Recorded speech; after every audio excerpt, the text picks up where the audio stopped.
गोपियां जमुना स्नान करने गईं तो उन्होंने अपने वस्त्र घाट पे रख दिए। भगवान श्याम सुंदर आए और उन्होंने वो वस्त्र उठाए और कदम पे चढ़ गए।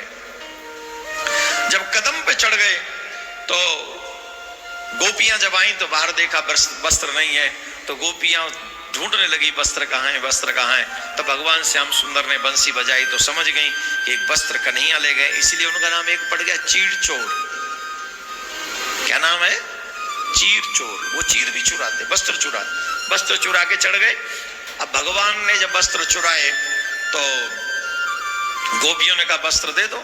वो ले लो, हमने कहाँ चुराए, ये रखे कदम पे टंगे, अपने आप ले जाओ। बोले महाराज अब आप कैसे ले जाएं, अब तो आप हैं वस्त्र और हमने कोई वस्त्र पहने हुए नहीं। भगवान बोले बिना वस्त्र पहने हुए गई भी तो थी जमुना जी में। अरे महाराज तब आप नहीं थे। बोले यही तो तुम्हारा भ्रम है, हम कहाँ नहीं थे, हम कब नहीं थे। बताइए, जब जीव पाप करता है तो सोचता है कि मुझे कोई देख नहीं रहा, यही सोचता है, यही तो सोचता है। क्योंकि दरवाजा बंद है, पर्दे लगे हुए, घर में कोई है नहीं, अब हम पाप कर सकते हैं, कोई भी गलत काम करना है कर सकते हैं।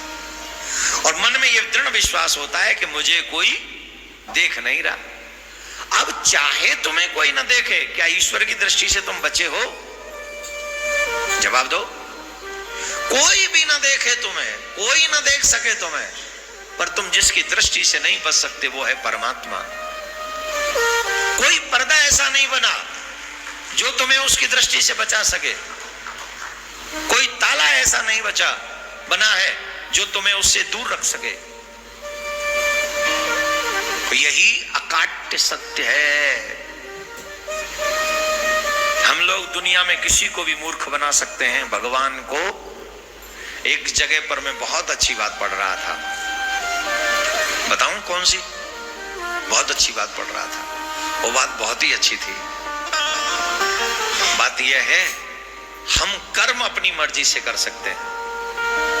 हम चाहे कर्म अपने मन से करें कि हमें ये करना, हमें वो करना, हमें कोई नहीं रोक सकता। हम कर्म अपने मन से कर सकते हैं, लेकिन फल हमें हमारे मन से नहीं मिल सकता। फल तो हमें परमात्मा ही देगा, और वो उसने हर कर्म का निश्चित फल है। जब मनुष्य के पास में धन होता है, पद होता है, बल होता है, जवानी होती है, तब वो मदान्त हो जाता है, और मदान्त होके न करने वाले कार्यों को भी करता है जो नहीं करने चाहिए। और वो ऐसा नहीं करता कि यहां पर कोई हमें देखने वाला है दंड देगा, लेकिन दंड तो देता। परमात्मा के दंड से कोई नहीं बच सकता, कोई बचा नहीं। कहा महाराज तब आप नहीं थे। भगवान बोले हम कब नहीं थे, हम तो हमेशा थे, हम तो सदा ही रहते हैं, हम कहां नहीं थे। भगवान बोले हम तब भी यहीं थे, हम तब भी यहीं थे। आओ वस्त्र ले लो। ब्रज की गोपी बाहर आती हैं, वस्त्र धारण करती हैं। यहां पर एक चीज जरूर समझ लीजिए, अवश्य बोल दें। कभी भी स्नान बिना वस्त्र के नहीं करना चाहिए। Don't take a bath without clothes,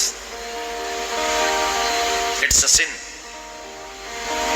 हमारे यहां वरुण देव कहते हैं, जल जो है क्या है? वरुण है। जल में स्नान आप कर रहे हो और सिर्फ नारायण कह दो, स्नान करते समय सिर्फ नारायण बोल दो, आप सभी तीर्थों के समान पवित्र हो जाओगे उसी समय। आप किसी भी जल में स्नान कर रहे हो, सिर्फ जल डालते समय बोल दो नारायण नारायण नारायण।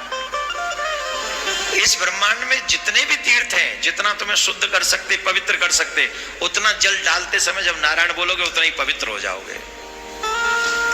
लेकिन शर्त क्या है? तन पे कुछ न कुछ वस्त्र अवश्य होना चाहिए। विश्राम भी करें तो विदाउट वस्त्र ना करें, एक वस्त्र जरूर हो। भजन भी करें तो एक वस्त्र, वैसे तो भजन तो हम लोग सब ऐसे ही करते, पर स्नान वगैरह कई लोग ऐसे होते तो जरूर एक वस्त्र स्तन पर होना ही चाहिए। भगवान ने यही उपदेश देने के लिए गोपियों के वस्त्र चुराए कि तुम जमुना जैसी धार्मिक आध्यात्मिक नदी में स्नान कर रही हो और तुम बिना वस्त्र के स्नान कर रही हो, ये उचित नहीं है। देखो आप सब यहाँ गंगा जी के तट पे आए हैं, वैसे तो आप सब हर कथा सुनते हैं, सुनाते ही हैं, पर आप सबसे एक आग्रह है हमारा। आग्रह क्या है? आग्रह यह है कि गंगा मैया में अपनी तरफ से कोई गंदगी आप न करें। जबकि गंगा मैया के पास कोई कचरा भी देखे ना तो आप उठा लें, वो किसी का कचरा, किसी का डाला हो या किसी का भी हो, पर आपको यह समझना चाहिए कि मेरी माँ है।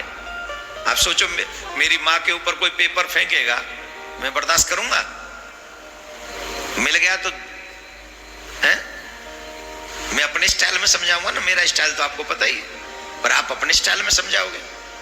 तो ये गंगा भी माँ है, हमें गंगा मैया का भी पूरा ध्यान रखना चाहिए अपने द्वारा।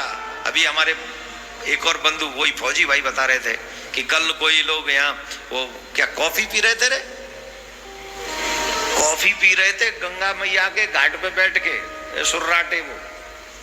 हाँ महाराज जी, वो क्या कर, आजकल बड़े लोग अलग टाइप का प्रेम हो गया महाराज, एक नारियल 2 पाइप।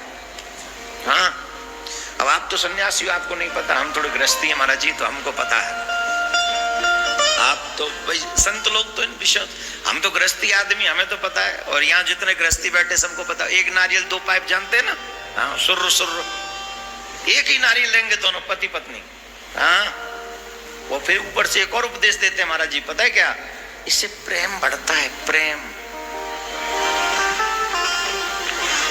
हमन तो आज तक सुनी ना नारियल को पानी का को प्रेम बढ़ा रो है। अगर नारियल को पानी प्रेम बढ़ाता तो सबसे पहले नारियल में बॉलीवुड में भेज दो, जिनके तमाम एक एक के 4-4 है रखे, तलाक कुछ और ना, तो वहां नारियल पानी भेजते सबसे ज्यादा। तो गंगा जी के घाट पे भी महाराज जी एक नारियल 2 पाइप हैं, एक कॉफी कप डब्बा और 2 पाइप डाल के सुर सुर करते रहते हैं। और कई बार तो वहीं छोड़ के चल देते उस डस्ट, वो जो कप है क्या बोलते हैं उसको, वहीं छोड़ के चल देते। It's too bad. सबसे पहली बात है गंगा जी के तट पर कुछ खाना पीना नहीं चाहिए। सबसे पहले सिर्फ स्नान करो और माँ गंगा ने मेरे सारे पाप धो दिए, ऐसी निष्ठा करो, और उसके बाद सीधे माँ को प्रणाम करके अपने तन से उतारे हुए वस्त्र भी गंगा में नहीं धोने। नो साबुन, नो शैम्पू।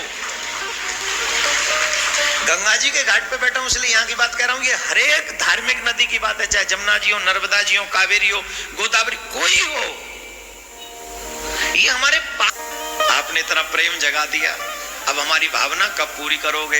तो भगवान श्री कृष्ण ने कहा शरद पूर्णिमा की रात्रि पे मैं महारास करूंगा और तुम उस महारास में आना और मैं तुम्हारी भावनाओं को पूर्ण करूंगा।